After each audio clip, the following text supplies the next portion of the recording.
Many of you will say, well, how would I know if I make something more beautiful or more attractive, easier to use? How do I know what it means to increase sales? And I say, how does marketing know that adding these features increases sales? The answer is they lie.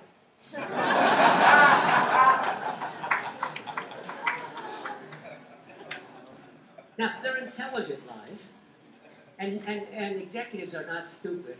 Executives know that the marketing people have made up the story. So it has to be a plausible story.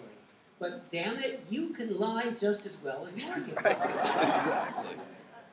I mean, there's certain things you have to learn in doing this. Again, it has to be reasonable. So if you want to be more effective, you have to learn the language of business. Not necessarily all of you, but enough of you. We need more senior designers in senior executive positions who can help make these decisions and help propagate what you really do and give you the time and resources you need to do it right. As opposed to a big company that has, they're very proud of their UX team, while we have 5 people in our UX team of our company of 200,000 people. No. But we have to show that it makes a difference to what they care about, which is how well the company is doing. But look, I was at Apple in the exciting days. It was really filled with wonderful, exciting things, and we did do exciting products. But we were losing money. And it doesn't matter how great your product is if nobody buys it. And that's where marketing comes in. And so actually, instead of fighting with marketing, they should also be our friends. Because in theory, we're after the same thing. They think they own the customer, and we think we own the customer, and we both do. But what we want to do is make things that really fulfill the needs of people, that they can understand and love and appreciate. And what marketing wants is things that people buy. So they have to be happy after they buy it, but they need our stuff. We really fulfill what they need, but it doesn't do any good if they don't buy it. And so we like to do observations, field studies, and they like to do surveys and questionnaires because they're asking a different question. So if we were actually together as a team, that would really help because they could do the spreadsheets for us.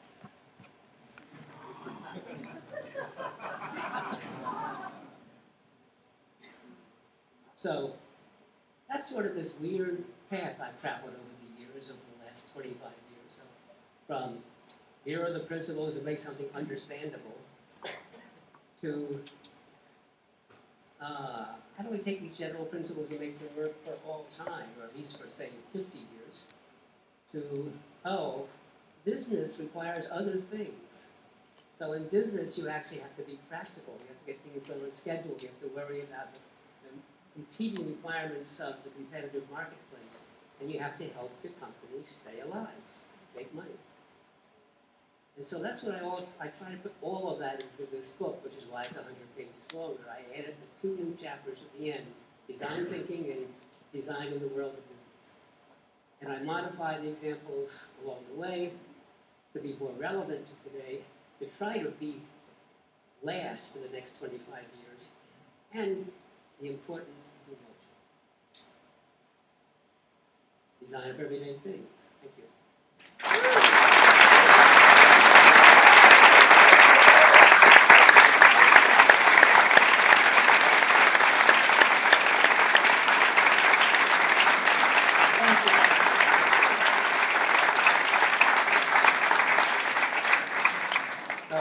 I'm going to stay here as long as you are to answer questions, and then I guess to sign books. Excellent. And since I had you captive before we start with the Q&A, I just want to remind you that after the Q&A session closes, we're going to have a raffle for some books and for ticket to Convey UX in Seattle in February. And we're also celebrating a special event today. We're celebrating the fact that the group has surpassed 30,000 members, and we have 3 cakes. And I'd like to say that it's 1 cake per 1,000, but we have one cake to celebrate Don Norman's new book. So it has all the hashtags. Just help yourselves afterward. And after we're all done, we would like to ask all the volunteers, while people file next door to Bodega to grab a drink, to just stay and help us put Cross Campus back as we found it when we got here. And now we can start with questions. Who wants to start?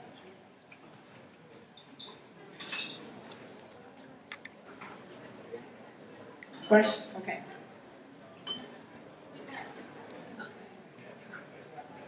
So the video streaming didn't work. Interesting. Technology is fun when it works. So, question for you. When a CEO is trying to make a decision to hire,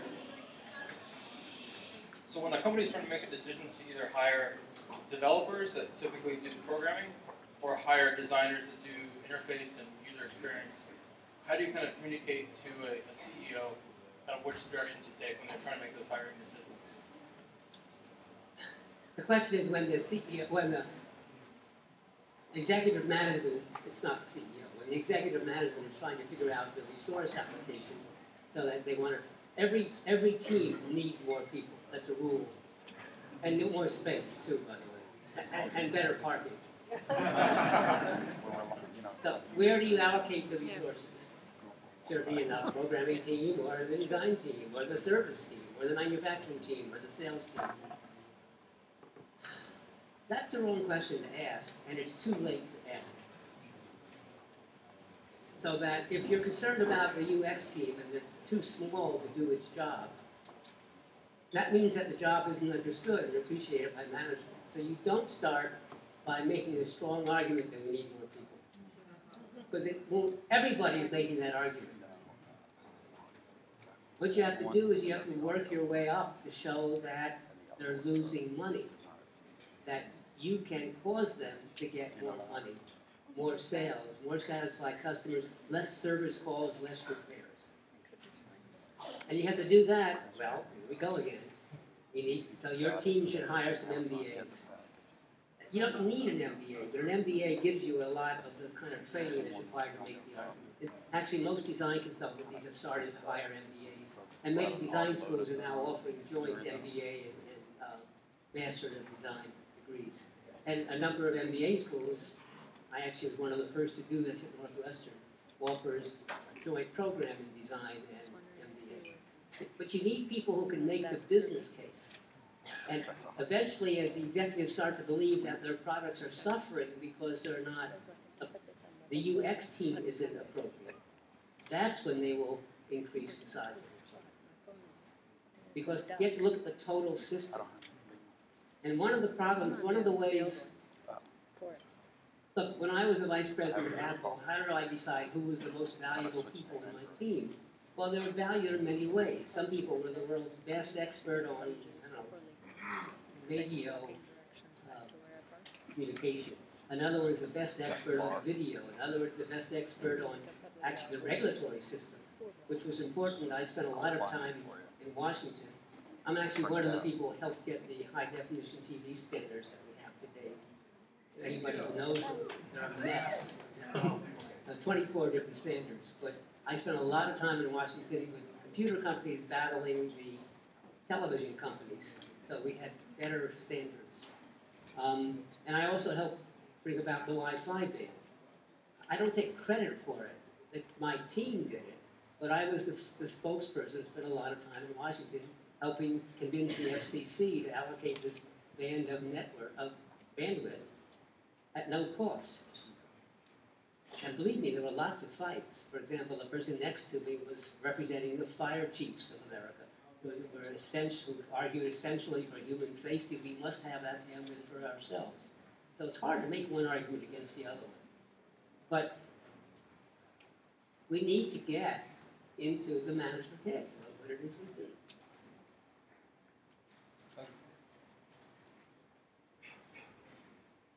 Questions? I don't need it. Yeah, you do, because the other people can't hear.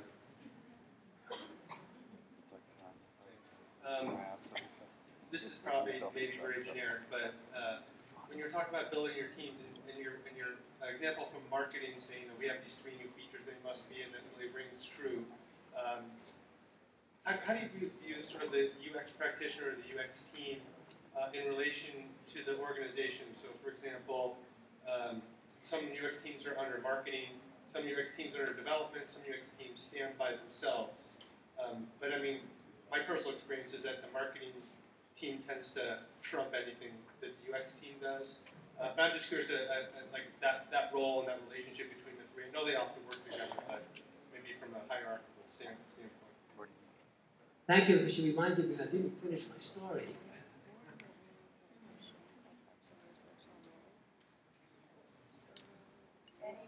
The story. Anybody else? Yes, you have. What was that?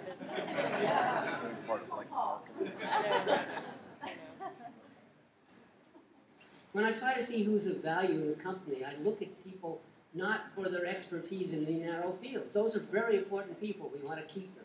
But the future leaders are the person who tries to step back and ask the company perspective. Not the UI perspective, or not the technology perspective, or not the marketing perspective, but the company perspective. What's better for the company? And your question is, well, where do you put the UX team, first of all? And I think it's a mistake to put them under anybody. The UX team ought to be just as independent as the marketing teams, as the engineering teams. And then the product teams ought to have representatives from all of them. And during the cycle, you'll have different numbers of people. So in the beginning, there'll be mostly designers, but you need to have someone from marketing, someone from either manufacturing or distribution or something, depending upon the kind of product. And then as you're going into the actual building of it, again, it's mostly going to be the engineering or programming people. You've got to have some design representative from some marketing representative. Because the standard story is that engineers hate designers. They think they do things that are impossible for us to do. And designers hate engineers because they think they ruin what they've designed. And both of them agree on one topic. They both hate marketing. But that's wrong, because marketing people are smart, and engineers are smart, and designers are smart. But we look at the world through different eyes, through different perspectives. Often all of them are correct. And so if you can get them all working as a team, if we really understood what each of the requirements were, we could actually, from the beginning, try to accommodate all the requirements. And instead of having them ruin it because it didn't meet their requirements, if we knew it in the beginning, we could make us all win. But let me tell you about the story of the Sony radio, which I had in my hotel room in Boston last week. The Sony radio had a button on the side, bottom left corner, that basically was labeled "Better Sound."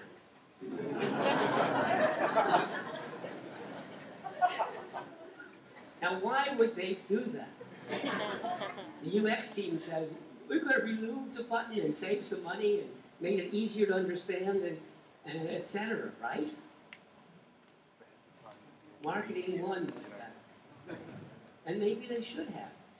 But how else would you know it had better sound? Because it's labeled better sound, and I can push it, and oh, better. And unpush it, oh, it's worse. And so I only use it once. And from then on, I always keep it pushed down, right? But that was very important in making the sale. You all know about the QWERTY typewriter, right? Well, you probably all know the wrong story. First of all, you think it was designed to slow up typing, which is false. It also turns out to be a pretty fast typewriter.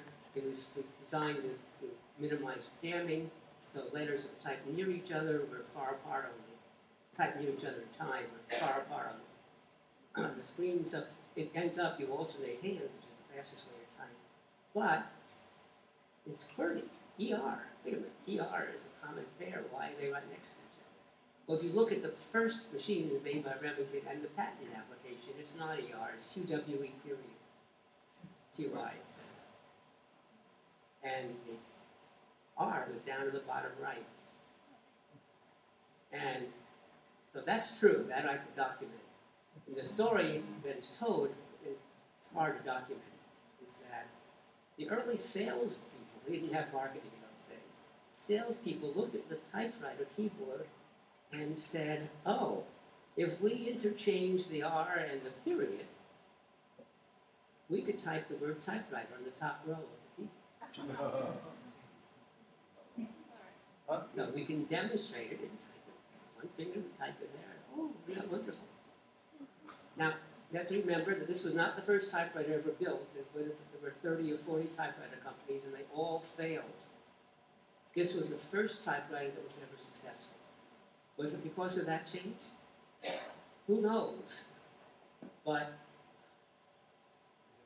marketing plays an important role. So violating the design rule with the keys maybe was important. And putting in an extra button that says better sound is important.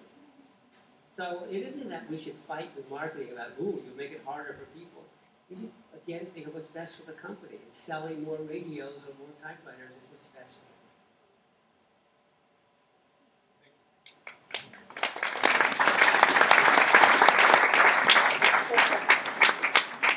Now I'm terrified. There's a question there?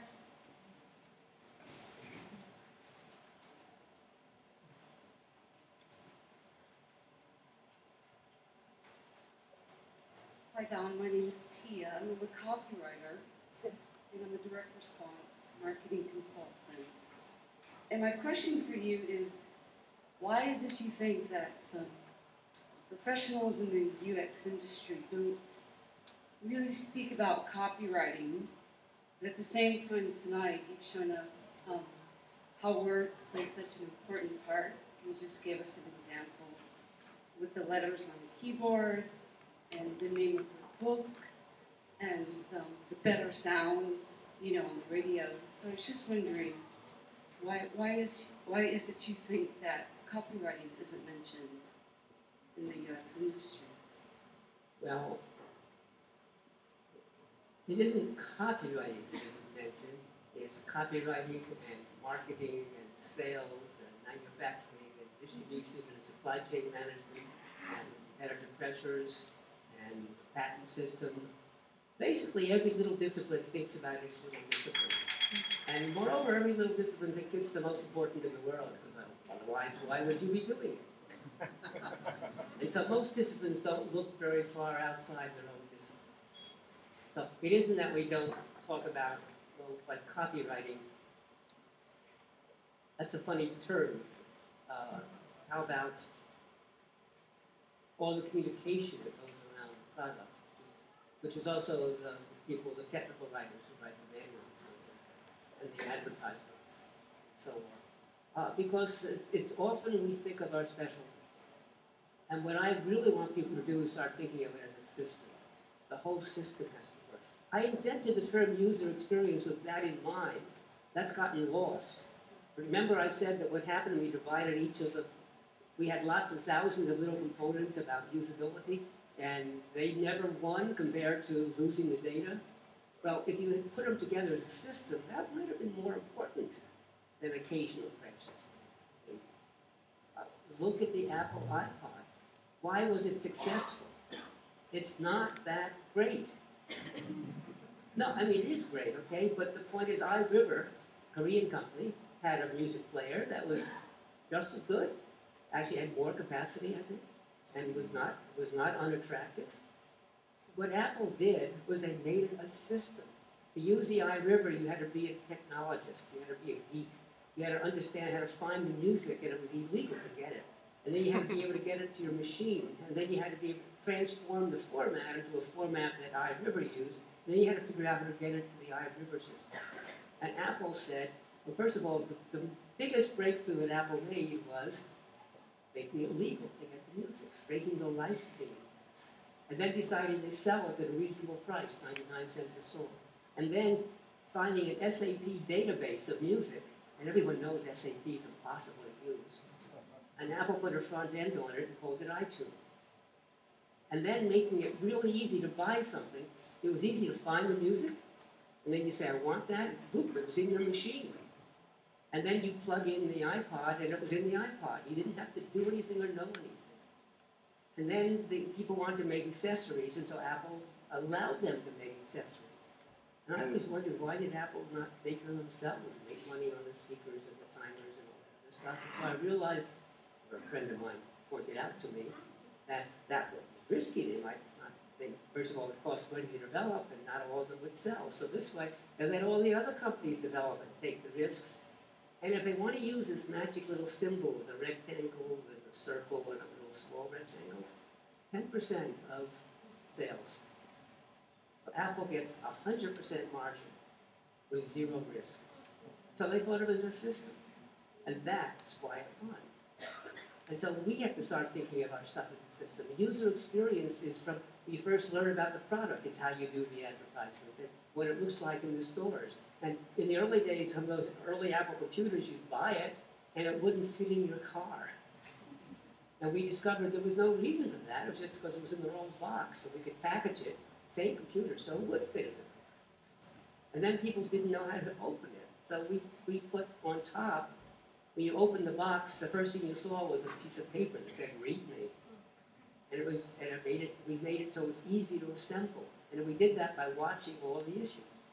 Mind you, I haven't yet even talked about how the computer worked or how you used it.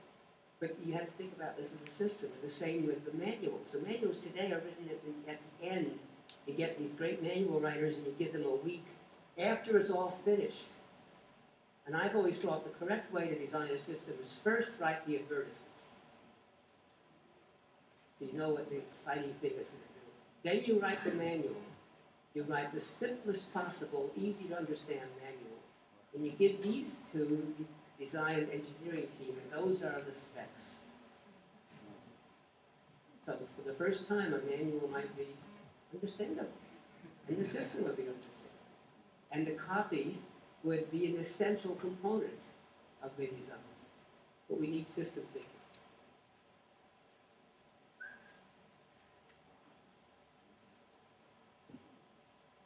Can you stay here all night?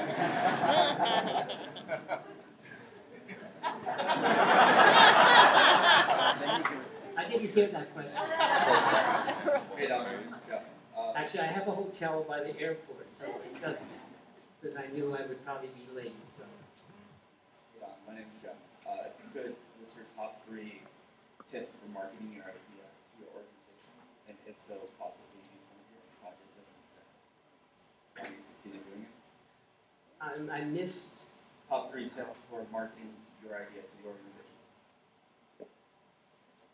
And if possible, Well, selling project or it depends on the organization a lot, but I've already pointed out one of the important things that organizations care about is it increases the sales.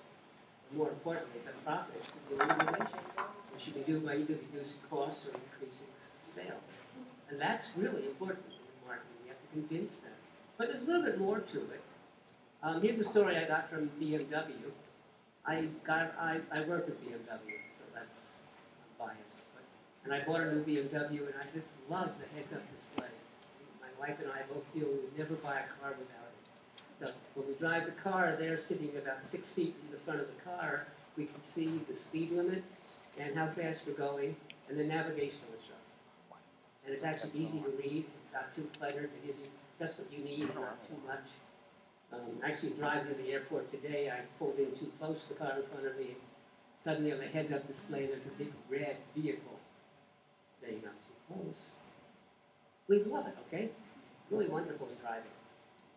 BMW didn't, some engineer developed it, and the BMW management said it's stupid, we don't want it. So how did they convince management? They could have done the sales numbers, but they tried a different route. They tried the emotional route. But they had a couple test cars with it. They convinced one of the executives to take home the test car. And the executive couldn't be bothered, he let his wife drive it. And his wife said, wow, I don't want to give this car back. And that's what convinced BMW. I often tell this story about how executives make decisions. You go to the executive room and there's a big wooden table. The executives all sit around the table.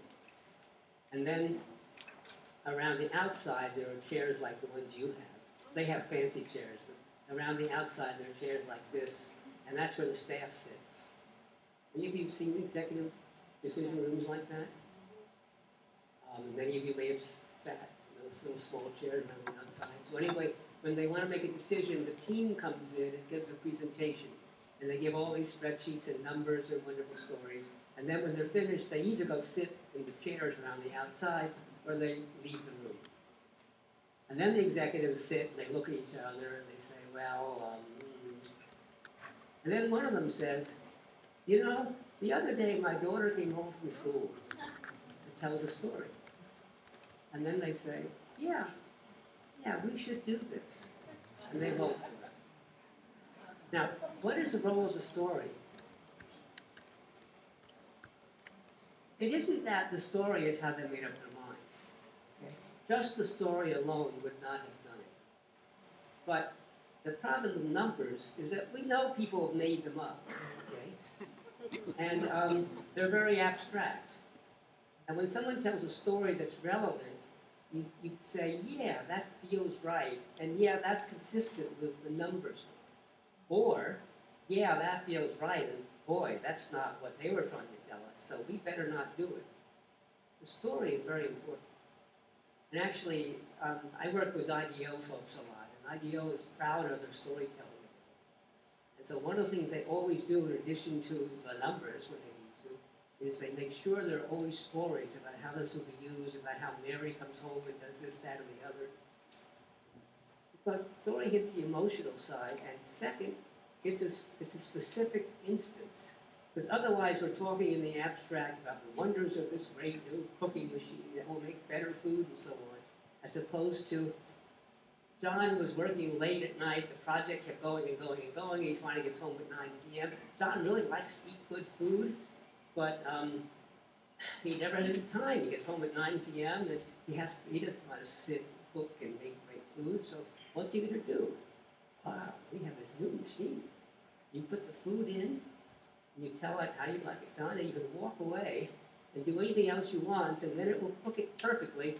And when it's ready to be done, if a phone call comes and you're busy and you come back 10 minutes too late, it's not overcooked, it's perfect. So it gives you high quality at wonderful convenience. In fact, you can take frozen chicken breast and put it on and put it into the machine and it comes out perfect. You didn't have to defrost it. So you tell the story about John and how much time it gave her. Helen and how she can now finally work with her children or something because she came home late after a big business meeting, etc. And that's what makes a sale, we hope, because that's actually a description of a startup that I've started. And we're in, oh, please fund us so we can make the first kind of prototypes. We just need $3 million. Anybody? But the story is wonderful. The story makes a difference. We give slides, we give stuff. But first of all, we tell the story, and second of all, while we're telling the story, we're cooking in the device so that you can pass it around. It is. It makes perfect steak. You like rare steak? It's rare all the way through. And no water and no plastic bags for those of you who think you know how it works. Anyway, numbers and stories.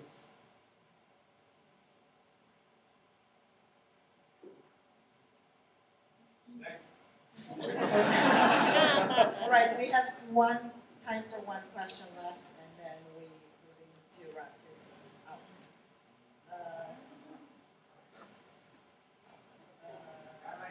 All right. Notice how cleverly I delegated the decision-making authority.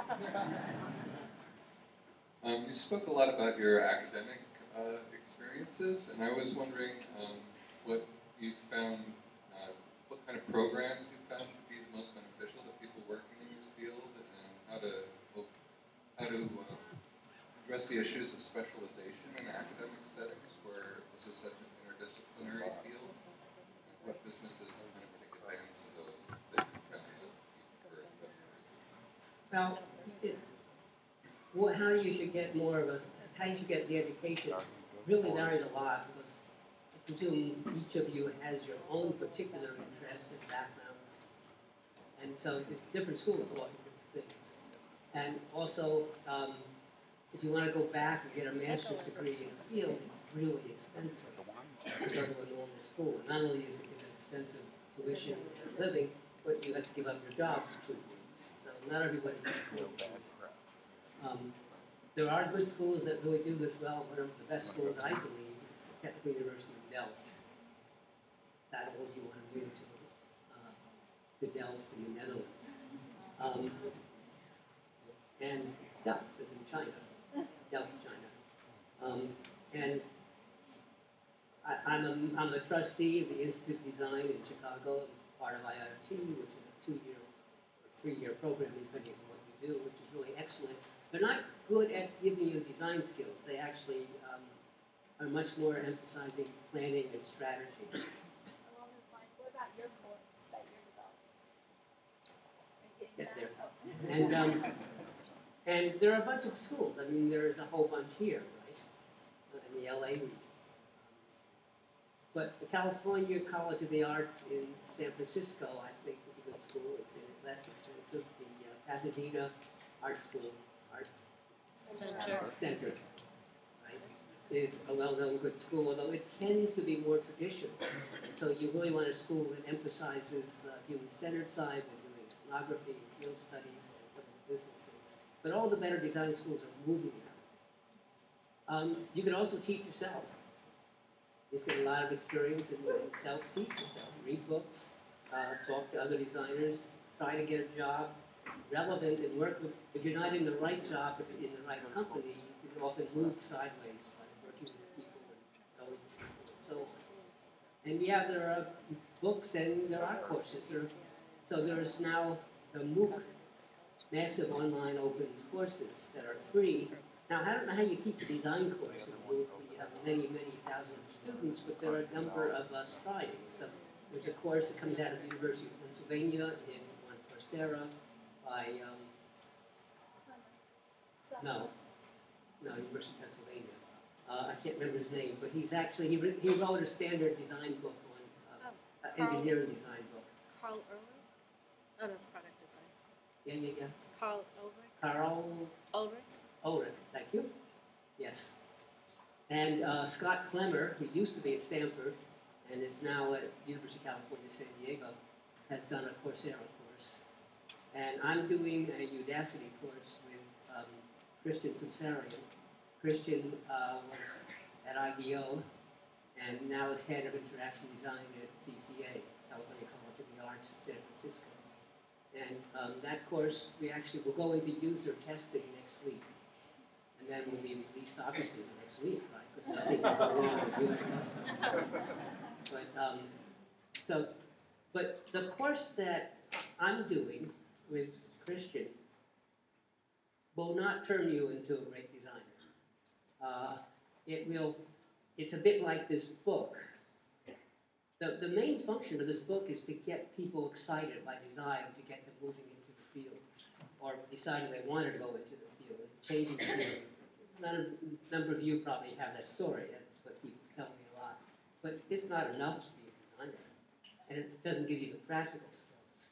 So the course gives you even less material than is in the book. The course follows the book, but it is abbreviated. It gives you what we think is the important fundamentals to get you going. We give you some design exercises. So some of them are observational, and one of them, the next big one is make a box. I really love this one. Make a box. And then we want you to do whatever you want to it. Add stuff to it, or cut away things on the box, or do something, so that you can take that box and put it on a table and walk away. And then other people will come by and see it and be attracted to it, and they will pick it up, turn it over, and rub it.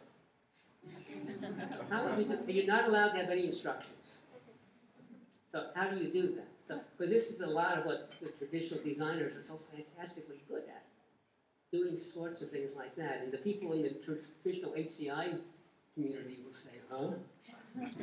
And so it's a really good bridge. So we do it, and then we have another final project, which is to build a time bank. You don't have to know what it is, but it's to build essentially an app. The screens for an app. You don't have to do the program. So the point is, it gets you going, but not really exposed. But it's supposed to be a 2-week course. It's just chapters 1 or 2 of the book. Because these long courses are too long. No one can finish them. The dropout rate is horrible. But it's weird. So 100,000 people took Sebastian Thrun's AI course, and the dropout rate was 90%. You think that's horrible? Hey, 10,000 people finished the course. You ever hear of an AI course, a tough Stanford-level AI course that 10,000 people finished? And the people, the 90% that dropped out, was it all a failure? No. Some of them may have family affairs, other things happened. Or they may have said, I've learned what I need to know, and I'm going to stop. So it's really hard to know. And by the way, of the 10,000 who finished, Sebastian was teaching the same course at Stanford while he was doing the MOOC. And so he gave the same final exam to the MOOC students and to the Stanford students, and the best grade came to the MOOC students. Mainly because, look, when you have 100,000 people signed up, they're still all, large numbers means there'll be some really, really bright people. So the design course, we don't quite know how it's going to work. Design requires someone watching over you, giving you advice and critiques. So it's going to be a real experiment. But the 3 different design courses are ways of getting yourself going. But they're not enough to be a real designer, the way of studying.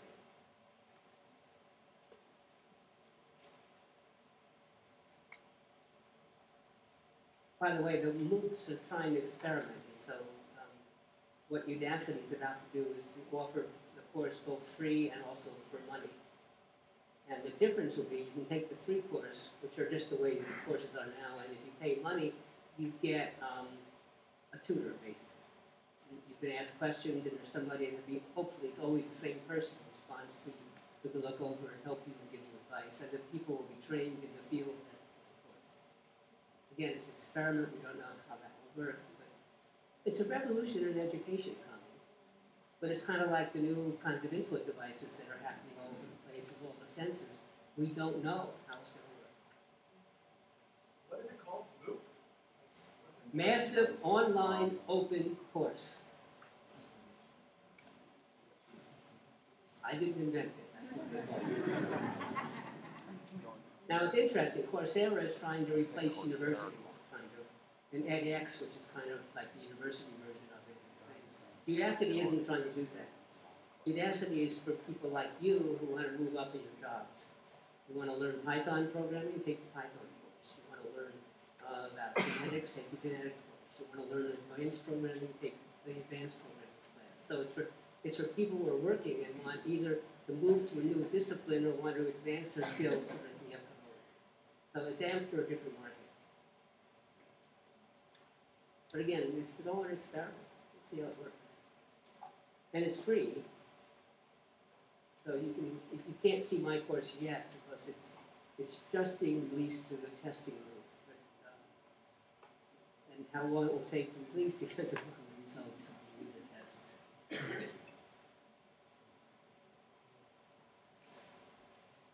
All right, well, thank you so much again. For being with us tonight.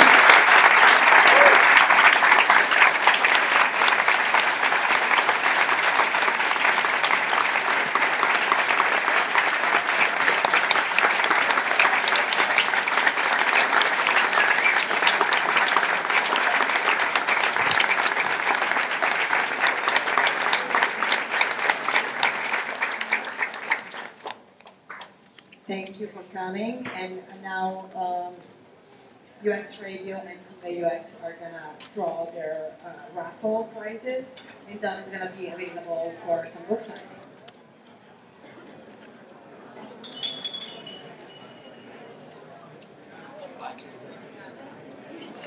All right, we have a raffle.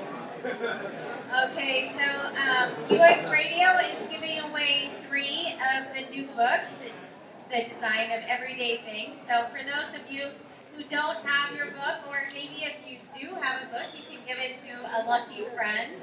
So Don would be glad to sign your copy. He's going to be signing over here in just a moment. The first number on the ticket is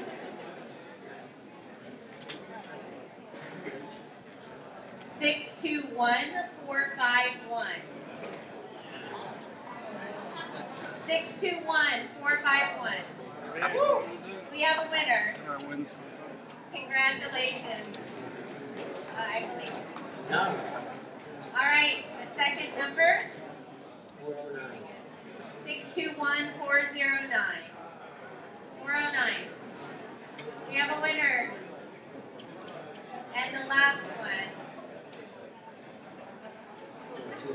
425. 621-425. Thank you. No, see whether we have a winner. Do we have a winner for 425? Okay, great, fantastic. Now, tonight we talked about emotional design, and when you look at this event, it really comes down to Crystal and her leadership, along with some other members. And Crystal puts her heart and soul into this event. She spends so many hours planning for this. She's working side by side with the volunteers, and it's all for you. And I just want to give a round of applause for Crystal for all that.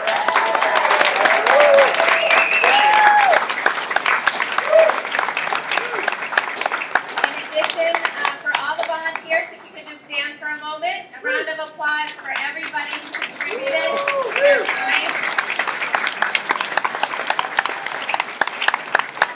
And to Alberta Saranzo, whose wisdom and experience really plays a valuable role in the planning as well. Okay, we have another raffle. Are you ready? No? Okay, sorry.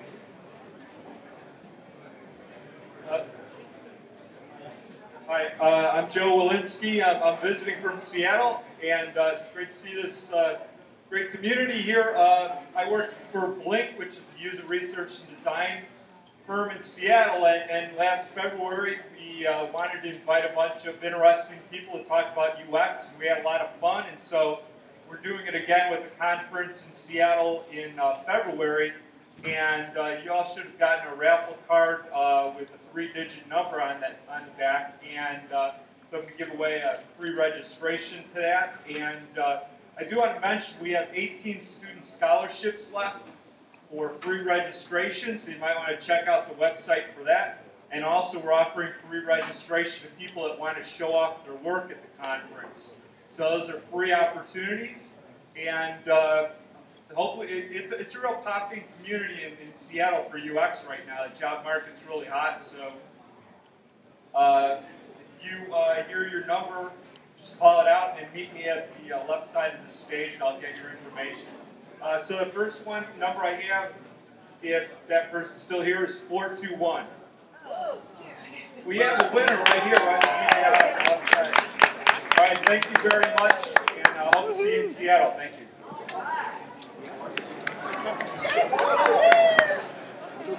And it's not over.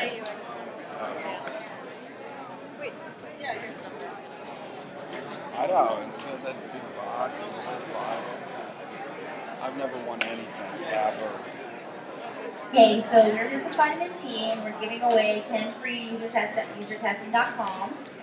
So if you signed up, we got your name in here, and Vanessa's going to pick.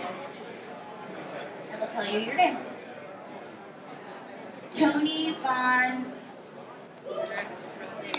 G. All right. Tony Von G. You just won. Come up to the front. Yeah, that helped. That's all right, Bianca. These guys will pick it up. Yeah. You gonna go next door? Okay, so we have 2 more to give away.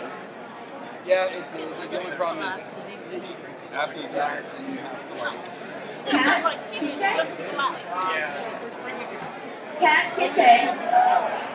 Come on down.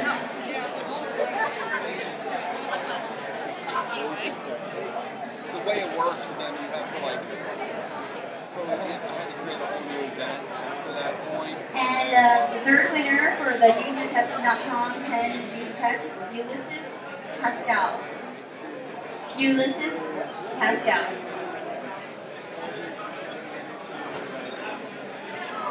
Congratulations. Kat? Oh, she's coming. So we got a set of books from a book apart for people who make websites. Asli Soncelli, ASLISONCELEI.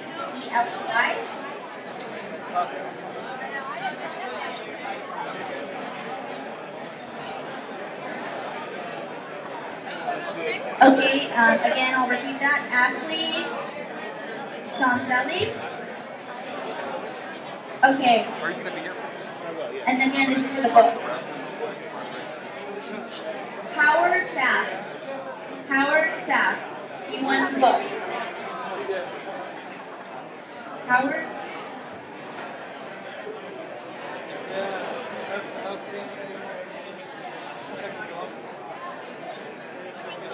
If you're Howard, you won.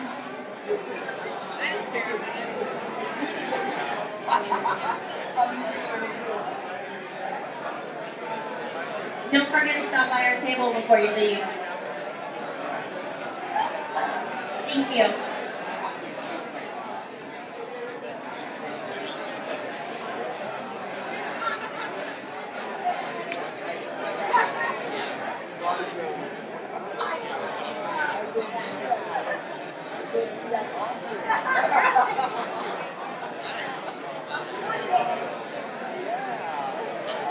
Every other week.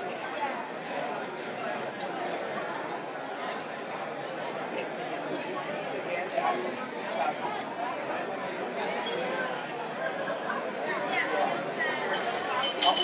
When in Feb is the event? It is specified? It's the time.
Hello? Hi guys. Can you please make sure that you collect your trash that you left by your seats? And the volunteers, if we can start helping taking the trash cans out and folding the chairs. Thank you.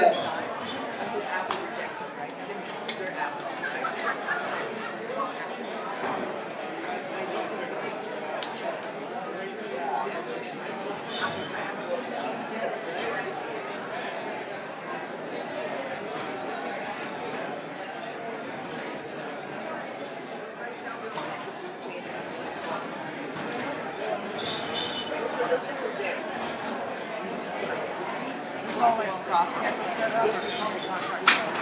You guys work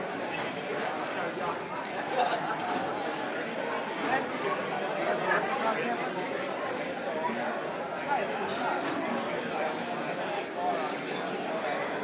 Oh, okay. Yeah. Not that. I was thinking there's one coming up. Yeah, they asked if we could host their own something else.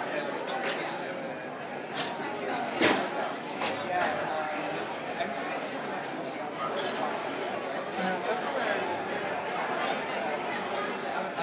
February.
me actually show you.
Why the director of the trash? The director of trash.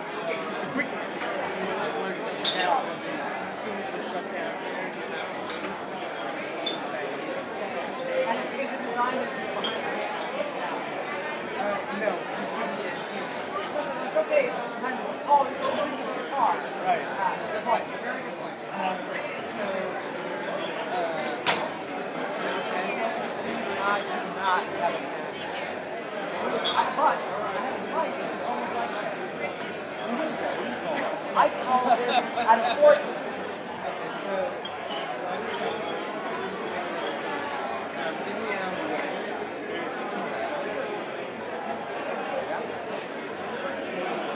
Walk-in gate that's in front of you. Where you walk in, it's pound 8200. And the walk-in gate will open. Right? Yeah. So that's right in the alley. You can see it. Tap that in.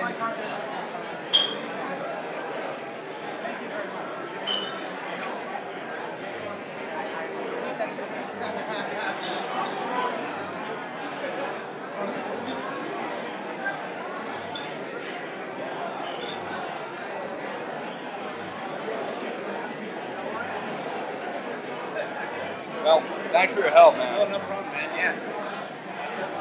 It's a bummer, but I mean, that's really quite. Oh, really? Yeah, it was actually saying what's in here. It's frustrating, like, the technical differences. Like, right before, my screen just froze because it was picking up two different, picking up wireless and the, what's it called? The Ethernet cable. And so sometimes when it's doing that, it doesn't, it just, the soundboard just doesn't pick up anything. It's just trying to figure it out. So like right as he's going up, I had to unmute him, and it's just like, That's what happened when we switched to Ethernet. Yeah. So the event that I had set up, whatever happened, it got jammed like that. I had to get a new event, and then it worked fine with the Ethernet. Right. But it's, you know, I don't really understand why that would happen, but it does. Yeah. So, well, people enjoy themselves. So. And he recorded, Noel recorded it, and then we posted on Vimeo later. Awesome. Okay. So that was really only for about 30 people who couldn't be here. Right. John's really. I was gonna say.